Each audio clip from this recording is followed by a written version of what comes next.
US economic data supports a Fed rate cut in December. The Reserve Bank of New Zealand is set to cut rates today, and Australia's October inflation is expected to stay above the RBA's target band. That's coming up in our 5 Things in 5 Minutes on Wednesday, November the 26th. And then in our deep dive interview, ANZ's Head of Asia Research, Khoon looks at what Singapore's improving growth outlook could mean for the Monetary Authority of Singapore. I feel that we are definitely going to be entering 2026 with a bias towards policy getting tightened. But first, in 5 and 5 with ANZ, a suite of US economic data releases overnight reinforce downside risks to the labour market and consumption, indicating the Fed can cut rates in December. Here's ANZ economist Henry Russell. The ADP's weekly private payrolls estimate showed the US economy was losing jobs at a faster pace than in the prior week, while the retail sales report for September pointed to consumption momentum faltering heading into the government shutdown period, and the risks to consumption moving forward were reinforced by a very weak Conference Board consumer confidence survey, with the expectations measure in particular falling sharply as labour market concerns weigh on consumer sentiment. As of 4 a.m. Sydney Melbourne time, the S&P 500 was up 0.4%, although the Nasdaq was flat, recovering after tech shares, and Nvidia in particular, dropped in early trade. The yield on the US 10-year Treasury fell 2.6 basis points to 4.009%. West Texas oil futures fell 2.1% to $57.70 US a barrel. Gold rose 0.2% to $4,183 US an ounce. The US dollar index was down 0.35%. The Aussie dollar was down 0.1% at 64.56 US cents, and the Kiwi was flat at 56.12 US cents. Number 2. Henry says there was also some reassurance on the US inflation front. A producer prices report for September contained a moderate pace of goods inflation, indicating little inflation pressure from tariffs coming through. The services component was unchanged in the month, and that suggests that the recent strength in super core inflation that has been a concern for some FOMC members is likely to be a bump in the road rather than a recurrence of inflation's persistence. Overall, the data have strengthened market expectations for a December rate cut, with the market currently pricing in nearly 90% chance of the Fed delivering a cut at its December meeting. Number 3. In Australia today, October monthly inflation data is expected to show the headline rate at around 3.3%, according to ANZ Research. This comes as Australian consumers continue to expect inflation to remain high. With the ANZ Roy Morgan Australian Consumer Confidence Survey, its expectations ticked up again for inflation last week, says ANZ economist Sophia Angala. So we did see the weekly inflation expectations index lifted to its highest rate since December 2023. And what could have driven that recently could be that recent Q3 outcome where we saw that trim mean inflation increase to 3% year on year. But we see this as rather a hiccup, not a sign of the trend of inflation to come. We still see inflation moderating from here and expect the trim mean to return to within the RBA's 2 to 3% target band by the second half of next year.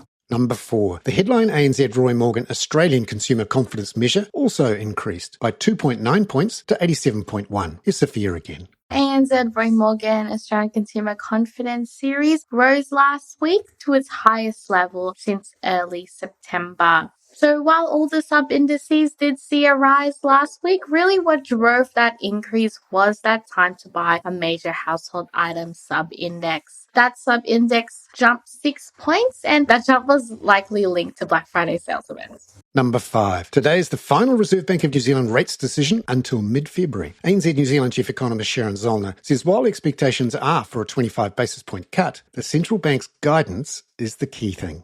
Suspect the model's not even telling them that they need to cut. But if they don't signal at least a chance that they'll be cutting again, then the risk is that we see a backup in interest rates on the day and indeed over the summer. That would undo the good work that the 50-point cut in October did. So we think they'll indicate a track that has maybe 5 or 10 basis points of further cutting in it and some words that suggest that they will cut further if necessary. But our expectation is that that will not prove necessary and that by February, the next time they meet, the economy will be on a much firmer footing. Sharon Zollner there. Now, in our deep dive interview, ANZ's Head of Asia Research, Khoon has revised his expectations for what the Monetary Authority of Singapore may do with monetary policy after stronger growth momentum. Singapore's economy has done very well this year, much stronger than most people were expecting, especially after the Liberation Day tariff announcements. So for Q3, GDP was revised higher, coming in at over 4% year on year. Now, this was a substantial upward revision from the early 2.9% growth rate. Now, the Ministry of Trade and Industry has upgraded their full year 2025 growth forecast to around 4%, which is very, very strong and above trend growth rate for an advanced economy like Singapore. They are projecting moderation in growth in 2026 towards 1 to 3% range. But I feel that the MTI is still somewhat conservative in their forecast. I'm actually expecting a stronger growth performance in 2025. I've upgraded my growth forecast to 4.3% because there's still some strong underlying momentum in the economy that's going to carry through into the final quarter of the year. And I've penciled in about 2.7%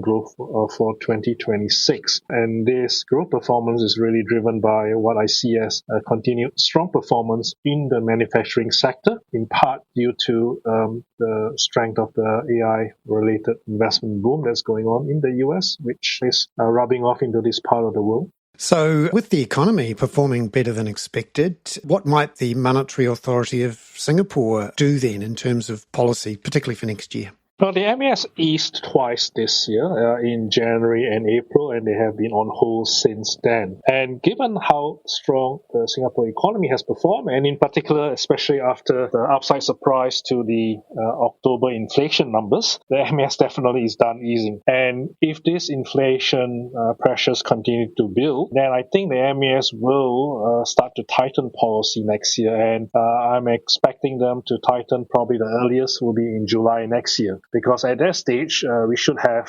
further confirmation that the economy continues to operate above potential and that inflation, whilst still fairly low currently, will continue to rise and start to head towards the long-term average, which is roughly what the MAS targets. So I think MAS, which in the past has always been quite preemptive in tightening policy, I believe they will be in a position to do so again by mid next year. Yeah, also for those people who perhaps think of tightening monetary policy meaning higher official interest rates, how's it done in Singapore? Singapore's monetary policy is very different from the rest of the world. It doesn't control interest rates. What it does is it manages the exchange rate. So what I mean by tightening monetary policy, that means the MAS will actually allow the Singapore dollar to appreciate at a faster pace. So they manage the currency within a band. At the moment, the slope of appreciation is set at 0.5% per annum. I expect that to increase to 1% per annum when they tighten in the middle of next year. So that basically means that the MAS will accommodate faster appreciation of the Sing dollar.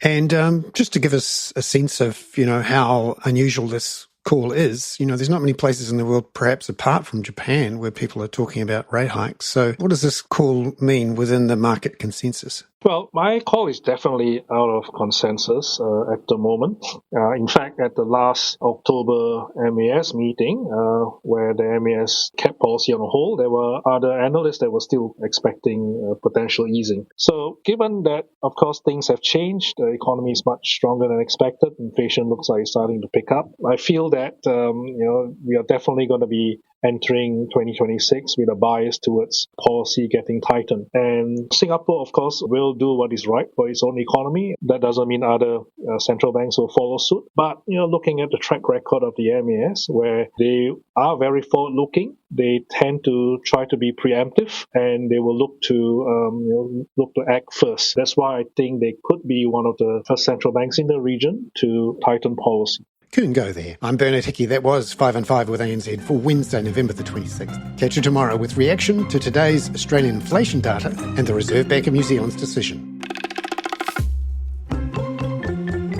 This podcast contains general information only, not investment advice. You should obtain advice for your personal circumstances before making any investment decisions. Please view the podcast disclaimer available via your media player or email.